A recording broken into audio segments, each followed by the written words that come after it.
Hello दोस्तों, स्वागत है आपका मेरे यूट्यूब चैनल ऑल एग्ज़ाम जी के पॉइंट पर। आज की इम्पोर्टेंट वीडियो है उत्तराखंड एग्ज़ाम पेपर पर आधारित प्रैक्टिस सेट है, जो पीसीएस पेपर पर आधारित प्रैक्टिस सेट बनाया गया है, जिसमें 50 क्वेश्चन होते हैं।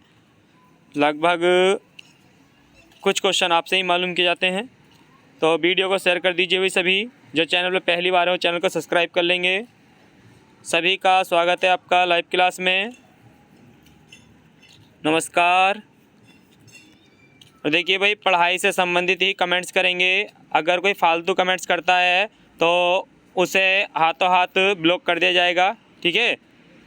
इसलिए केवल पढ़ाई से संबंधित कमेंट्स ही करेंगे। तो स्टार्ट करते हैं भाई आज की वीडियो।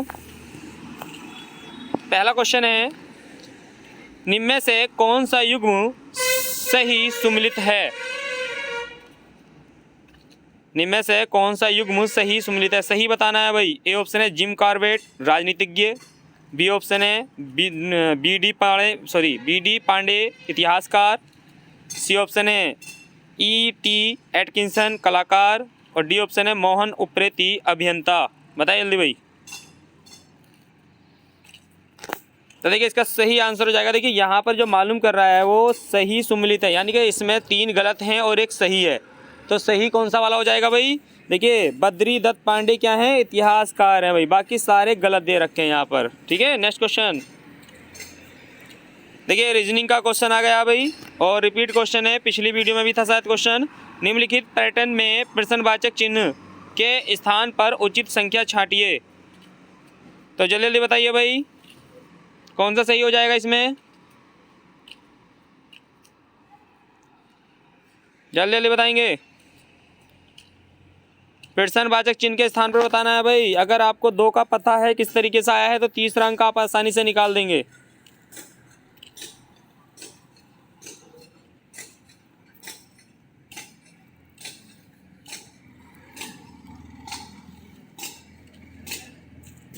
तो देखिए, इसका सही आंसर हो जाएगा भाई। देखिए, इसमें क्या किया गया है, यहाँ पर बड़ी संख्या में से छोटी संख्या, जैसे 2 में से 1 माइनस किया है और बीच में जो शेष बचा है वही लिख दिया गया है भाई, ठीक है। जैसे 2 में से 1 माइनस किया तो 1 लिख दिया, 6 में से 3 माइनस किया तो 3 लिख दिया, और यहाँ 5 में से 4 माइनस किया तो 1 लिख दिया। वैसे यहाँ पर देखिए, 7 में से 5 माइनस करेंगे तो 2 बचेगा, 9 में से 3 माइनस करेंगे तो 6, और यहाँ पर 3 में से 1 माइनस करेंगे तो 2। इसका सही आंसर डी वाला है भाई, ठीक है। नेक्स्ट क्वेश्चन, 1857 के विद्रोह के दौरान भारत का गवर्नर जनरल कौन था? बताइए भाई जल्दी जल्दी। 1857 के विद्रोह के दौरान भारत का गवर्नर जनरल कौन था? ए ऑप्शन है लॉर्ड डलहौजी, बी ऑप्शन है लॉर्ड कैनिंग, सी ऑप्शन है लॉर्ड मेयो, और डी ऑप्शन है लॉर्ड रिपन। जल्दी बताइए भाई, जल्दी बताइए। तो देखिए, इसका सही आंसर है लॉर्ड कैनिंग, ठीक है। 1857 के विद्रोह के दौरान भारत का जो गवर्नर जनरल था वो कौन था? Lord Canning. सभी कमेंट बॉक्स में जवाब देंगे। 1857 का जो विद्रोह था वो कब शुरू हुआ था? डेट सहित बताना है भाई। 1857 का जो विद्रोह था वो कब शुरू हुआ था? डेट सहित बताना है, जल्दी बताइए। तो 1857 का जो विद्रोह था वो कब शुरू हुआ था? 10 मई, ठीक है। 10 मई 1857 में शुरू हुआ था भाई, ठीक है। Next question,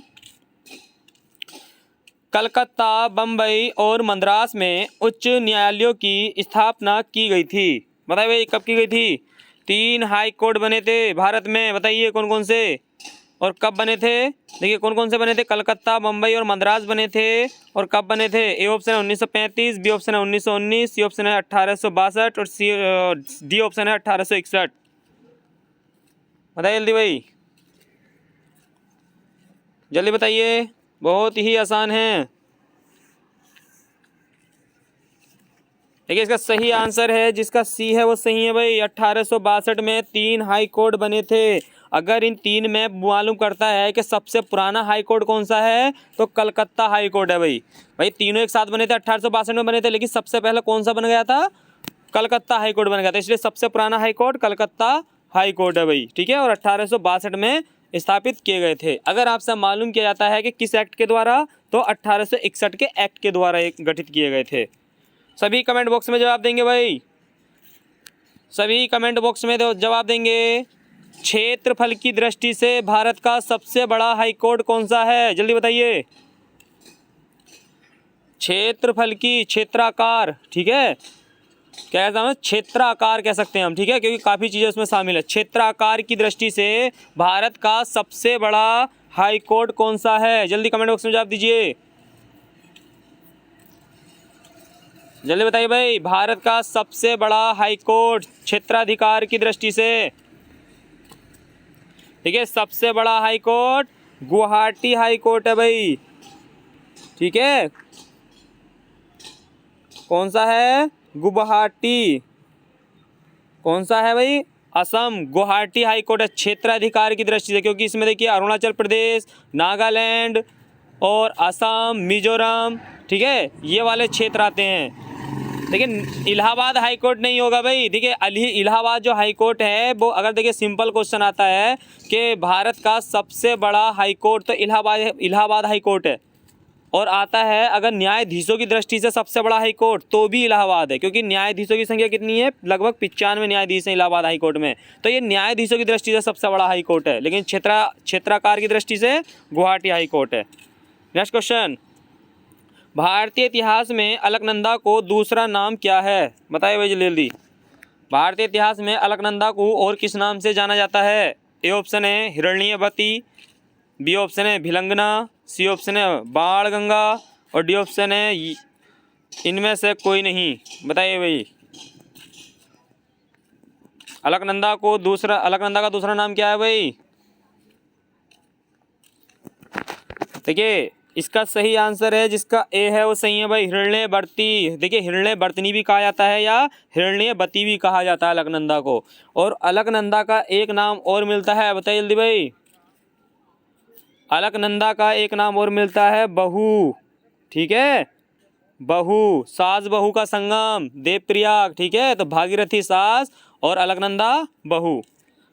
next question, internet का बीज रोपित करने वाला पहला नेटवर्क था, बताइए भाई जल्दी जल्दी। इंटरनेट का बीज रोपित करने वाला पहला नेटवर्क था। ए ऑप्शन है अर्पानेट, बी ऑप्शन है NSF नेट, सी ऑप्शन है बी नेट और डी ऑप्शन है आई नेट, बताइए ले भाई।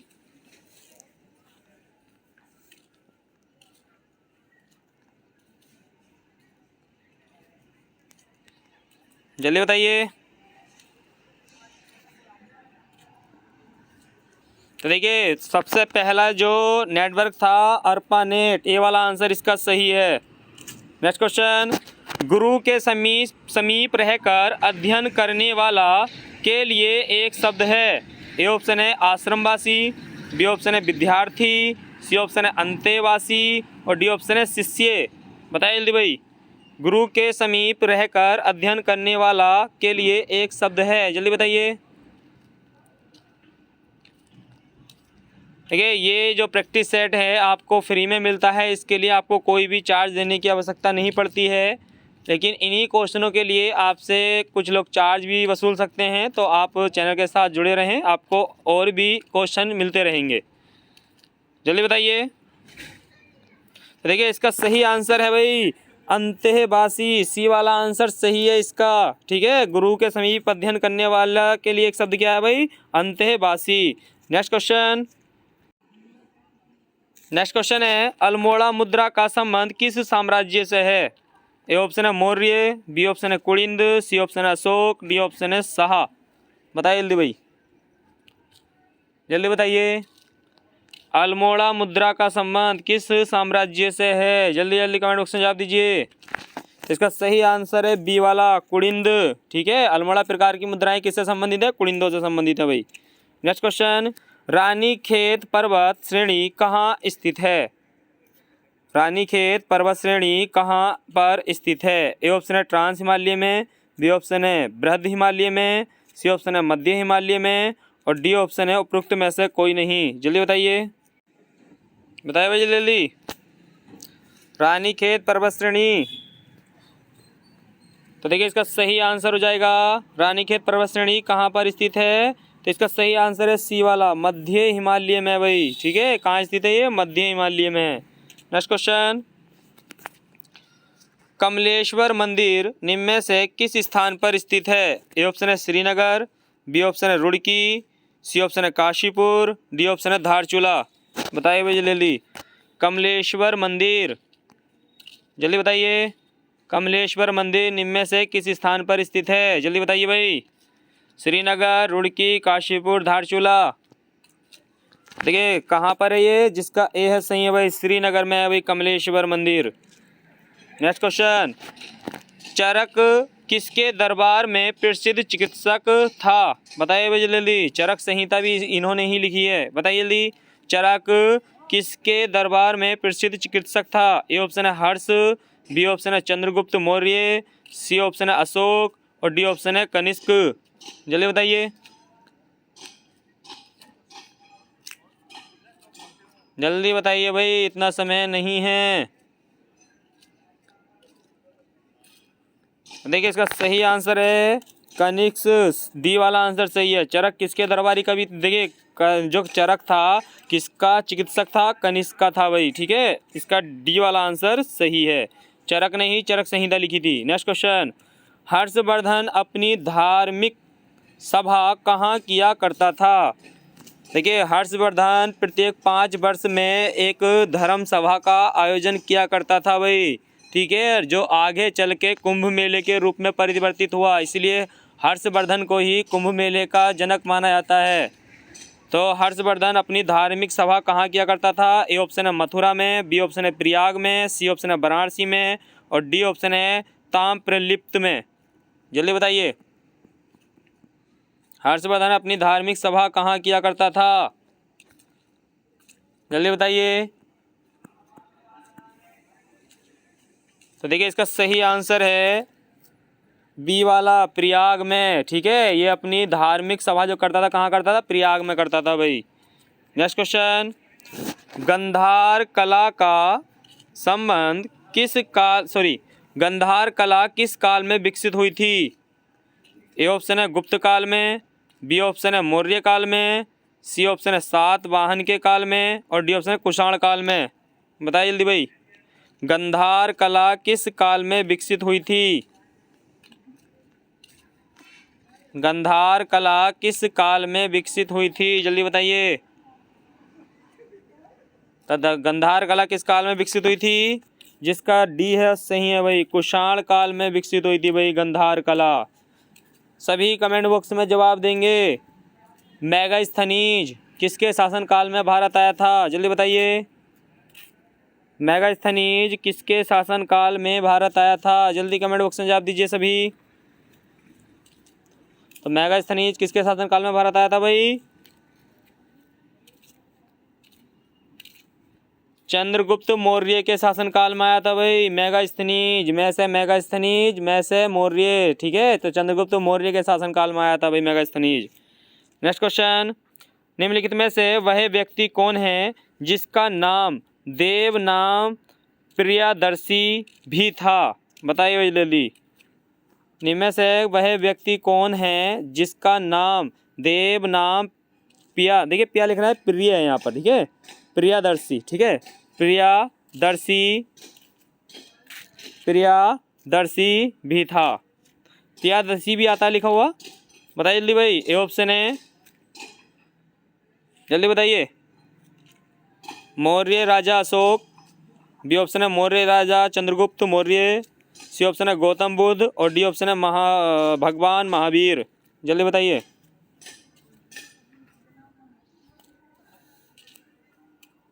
देखिए इसका सही आंसर है अशोक। ये पैट के एग्जाम में भी था भाई क्वेश्चन। ठीक है, कि किसकी उपाधि देव नाम प्रियदर्शी है? ठीक है, अशोक का। इसका सही आंसर कौन सा हो जाएगा? अशोक। सभी कमेंट बॉक्स में जवाब देंगे। गौतम बुद्ध का वास्तविक नाम क्या था? गौतम बुद्ध का बचपन का नाम क्या था? सभी कमेंट बॉक्स में जवाब दीजिए। गौतम बुद्ध का वास्तविक नाम क्या था? तो वास्तविक नाम क्या था भाई? सिद्धार्थ। ठीक है, क्या था? वास्तविक यानी बचपन का नाम था सिद्धार्थ।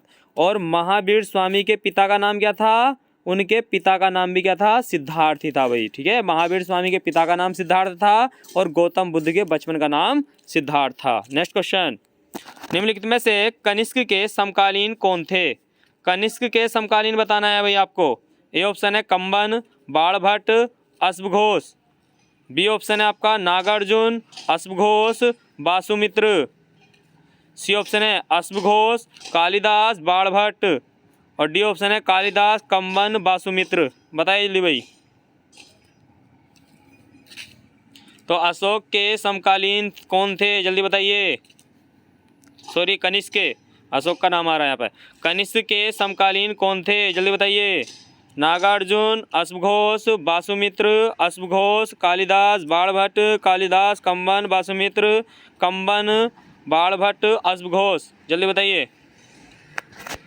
तो कनिष्क के समकालीन कौन थे भाई? इसका सही आंसर है बी वाला। ठीक है, नागार्जुन, अश्वघोष और वासुमित्र। सभी कमेंट बॉक्स में जवाब देंगे, सभी कमेंट बॉक्स में जवाब देंगे भाई। कनिष्क का दार्शनिक कौन था, जल्दी बताइए। कनिष्क का दार्शनिक कौन था, जल्दी कमेंट बॉक्स में जवाब दीजिए। तो कनिष्क का दार्शनिक कौन था भाई? अश्वघोष। ठीक है, कनिष्क का जो दार्शनिक था वो कौन था? अश्वघोष था।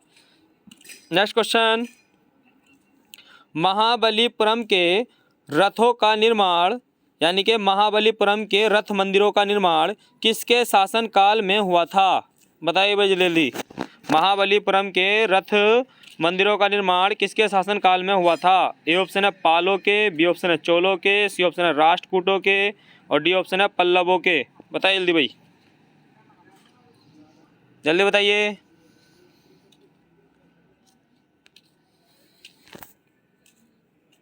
तो देखिए इसका सही आंसर है पल्लवों के। ठीक है, डी वाला आंसर सही है। महाबलीपुरम के रथ मंदिरों का जो निर्माण हुआ था पल्लवों के समय हुआ था भाई। नेक्स्ट क्वेश्चन, लाख बख्श की उपाधि किस शासक को दी गई थी? बताइए भाई जल्दी। लाख बख्श की उपाधि किस शासक को दी गई थी? जल्दी बताइए सभी। लाख बख्श की उपाधि किस शासक को दी गई थी? जल्दी बताइए। ए ऑप्शन है इल्तुतमिश, बी ऑप्शन है बलबन, सी ऑप्शन है रजिया, डी ऑप्शन है कुतुबुद्दीन ऐबक। जल्दी बताइए। तो लाख बख्श की जो उपाधि दी गई थी वो कुतुबुद्दीन ऐबक को दी गई थी भाई। ठीक है, कुतुबुद्दीन ऐबक को ही हातिम द्वितीय कहा जाता है भाई। क्या कहा जाता है? हातिम द्वितीय कहा जाता है। ठीक है, और सभी कमेंट बॉक्स में तो जवाब देंगे। हातिम किसे कहा जाता है भाई? भारतीय इतिहास में हातिम की उपाधि किसे दी गई है? जल्दी बताइए। भारतीय इतिहास में देखिए हातिम द्वितीय यानी कि हातिम दूसरा तो कुतुबुद्दीन ऐबक को कहा गया है, तो हातिम किसे कहा गया है भाई? जल्दी बताइए। तो देखिए हातिम की जो उपाधि दी गई है वो हर्षवर्धन को दी गई है भाई। ठीक है, नेक्स्ट क्वेश्चन, निम्नलिखित में से शिवाजी का धार्मिक गुरु कौन था? जल्दी बताइए। निम्नलिखित में से शिवाजी का धार्मिक गुरु कौन था? ए ऑप्शन है तुकाराम, बी ऑप्शन है रामदास, सी ऑप्शन है एकानाथ और डी ऑप्शन है ज्ञानदेव। बताइए भाई जल्दी जल्दी। निम्नलिखित में से शिवाजी का धार्मिक गुरु कौन था? जल्दी कमेंट बॉक्स में जवाब दीजिए। तो शिवाजी का जो धार्मिक गुरु था वो कौन था भाई? जिसका बी है वो सही है भाई, रामदास। ठीक है, शिवाजी का धार्मिक गुरु कौन था भाई? रामदास था। देखिए दिसंबर में आपका पुलिस का एग्ज़ाम है, जनवरी में आपका लेखपाल, पटवारी और वन विभाग का एग्ज़ाम है। सभी एग्ज़ामों के लिए इम्पोर्टेंट प्रैक्टिस सेट है, तो अपने दोस्तों को शेयर कर दीजिए भी सभी, और उन्हें भी प्रैक्टिस सेट में शामिल कीजिए। और जो चैनल पे पहली बार है वो चैनल को सब्सक्राइब कर लेंगे। तो नेक्स्ट क्वेश्चन देखते हैं। भारत में अंग्रेजी शिक्षा शुरू की थी? ए ऑप्शन है लॉर्ड कर्जन ने, बी ऑप्शन है जवाहरलाल नेहरू ने, सी ऑप्शन है लॉर्ड मैकाले ने और डी ऑप्शन है लॉर्ड डलहौजी ने। बताइए भाई जल्दी जल्दी। भारत में अंग्रेजी शिक्षा शुरू की थी? बताइए, भारत में अंग्रेजी शिक्षा शुरू करने का श्रेय किसे दिया जाता है? जल्दी बताइए, जल्दी बताइए भाई।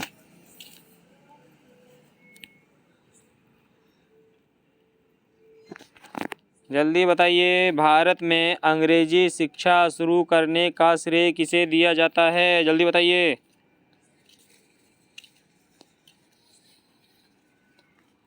जल्दी बताइए भाई। तो भारत में अंग्रेजी शिक्षा शुरू करने का जो श्रेय दिया जाता है वो किसे दिया जाता है? लॉर्ड मैकाले को दिया जाता है भाई। सी वाला आंसर सही है इसका।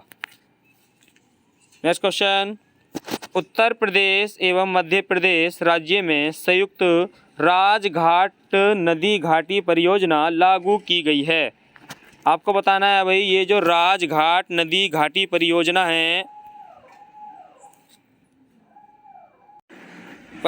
है ये किस नदी पर है भाई? जल्दी बताइए। उत्तर प्रदेश एवं मध्य प्रदेश राज्य में संयुक्त राजघाट नदी घाटी परियोजना लागू की गई है किस नदी पर? ए ऑप्शन है सोन नदी पर, बी ऑप्शन है केन नदी पर, सी ऑप्शन है चंबल नदी पर, डी ऑप्शन है बेतवा नदी पर। जल्दी बताइए।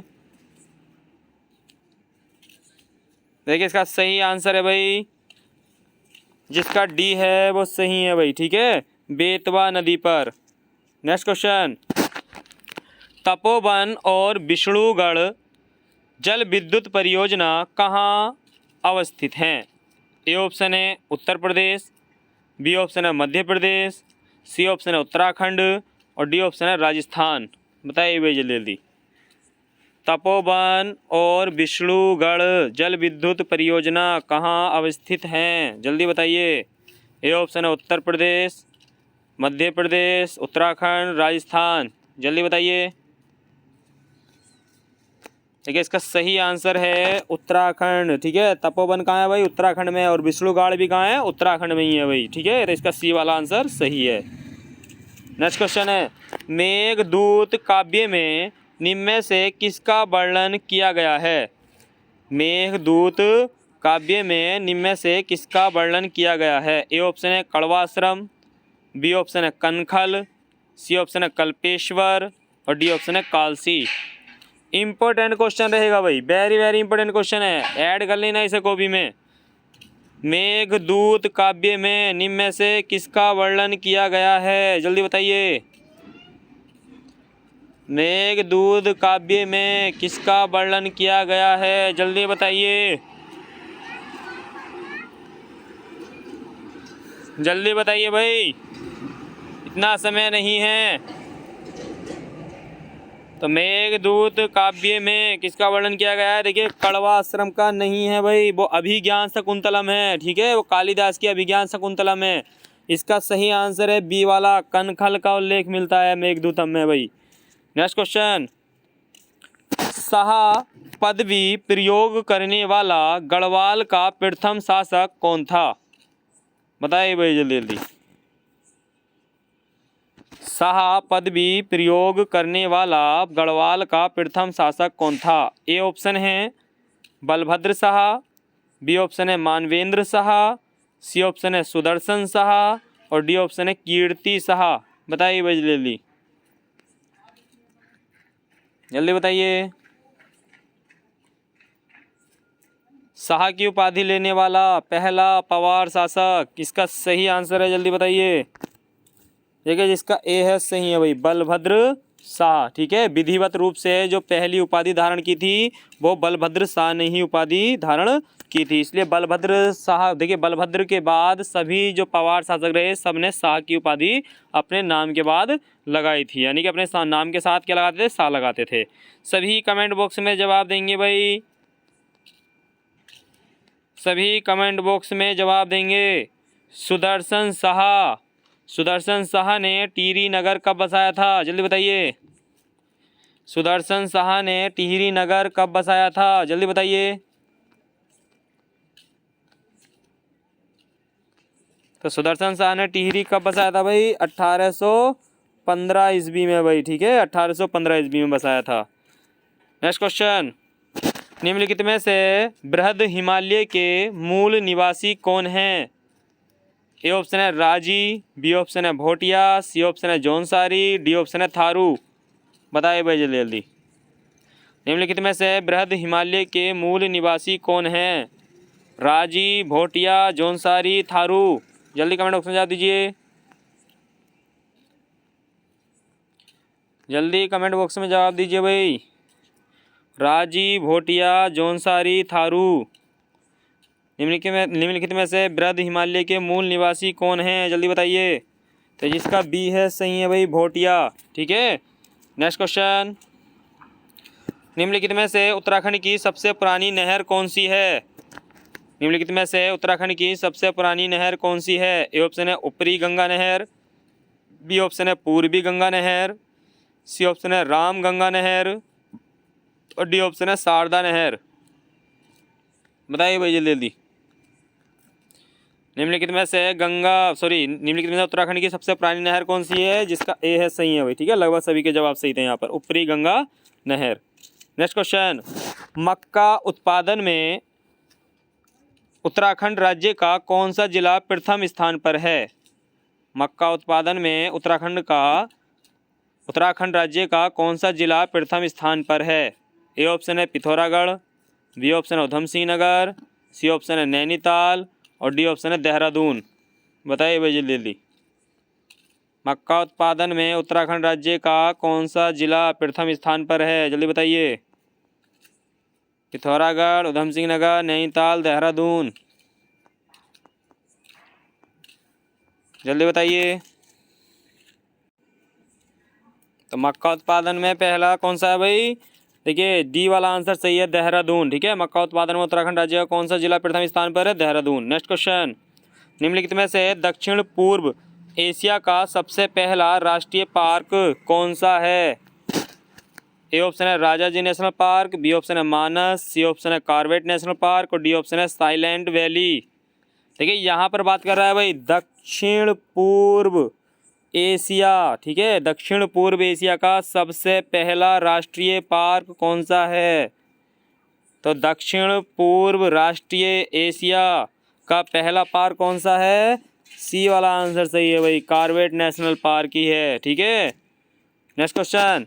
हाय फूल सी कोमल बच्ची, हुई राख की थी ढेरी, इसमें कौन सा अलंकार होगा? जल्दी बताइए भाई, अलंकार बताना है भाई। हाय फूल सी कोमल बच्ची, हुई राख की थी ढेरी, इसमें कौन सा अलंकार होगा? ए ऑप्शन है उपमा अलंकार, बी ऑप्शन है यमक अलंकार, सी ऑप्शन है मानवीकरण अलंकार और डी ऑप्शन है अतिशयोक्ति अलंकार। जल्दी बताइए, जल्दी बताइए भाई। देखिए इसका सही आंसर है भाई, देखिए हाय फूल सी आ गया ना तो उपमा की जा रही है, तो उपमा अलंकार है भाई। ठीक है, ए वाला आंसर इसका सही है। Next question. आगे आगे नाचती गाती बयार चली, अलंकार का नाम बताएं। देखिए भाई ये भी अलंकार आ गया। आगे आगे नाचती गाती बयार चली, अलंकार का नाम बताइए। ए ऑप्शन है अनुप्रास अलंकार, बी ऑप्शन है मानवीकरण अलंकार और सी ऑप्शन है उपमा अलंकार और डी ऑप्शन है रूपक अलंकार।